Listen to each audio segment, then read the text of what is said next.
বৃষ্টি হলেও জ্বালা, না হলেও জ্বালা। বৃষ্টি হবে যখন এমনভাবে হবে যে মানুষকে অতিষ্ঠ করে দেবে, আবার যখন গরম পড়বে তখনও তাই। তাহলে কী করা যায় বন্ধুরা বলো? তো দেখো, তোমাদের সাথে কথা বলতে বলতে আমি রান্নাও শুরু করে দিয়েছি।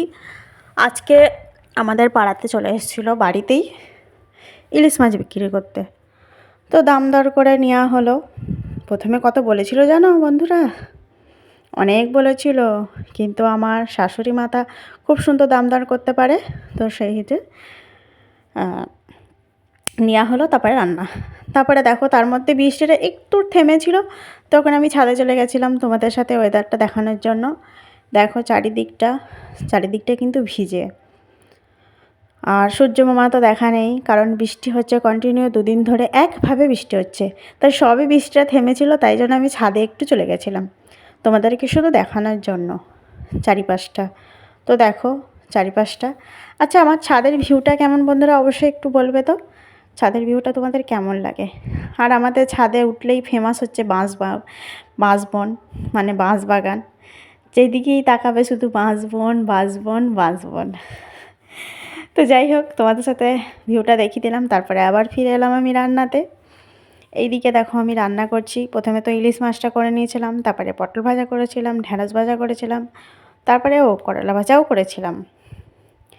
একটু ঠান্ডা ঠান্ডা ওয়েদার, একটু ভাজা ভাজা হলে ভালো হয়। তারপরে আমাদের এই মাছটা না খেতে খুব ভালো, জানো তো? এই চিংড়ি মাছটা, কুচো চিংড়ি লাউ দিয়ে করেছিলাম। এই যে লাউ আর আলু একটু সিদ্ধ করে নিয়েছিলাম। সিদ্ধ করে নিলে তাড়াতাড়ি হয়ে যায়, গ্যাসটাও কম পড়ে, কিন্তু টেস্টের কোনো কিন্তু কমতি হয় না, টেস্ট কিন্তু খুব সুন্দর হয়। আদা রসুন পেঁয়াজ আমি একসাথে পেস্ট করে নিয়েছিলাম। তারপরে দেখো এর মধ্যে আমি গোটা জিরে তেজপাতা ফোড়ন দিয়ে দিয়েছিলাম। তারপরে ওই পেস্ট করা মশলাটা আমি দেখো ভালো করে কষিয়ে নিয়েছি। ও হ্যাঁ বন্ধুরা, আমি না টমেটো দিতে ভুলে গেছি। অবশ্যই কিন্তু তোমরা টমেটোটাও একসাথে পেস্ট করে নেবে।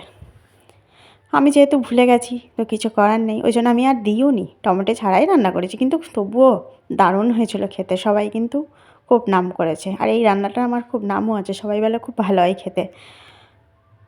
তো বন্ধুরা, তোমরা কে কীরকমভাবে লাউ তরকারি রান্না করে খাও আমাকে অবশ্যই একটু বলবে।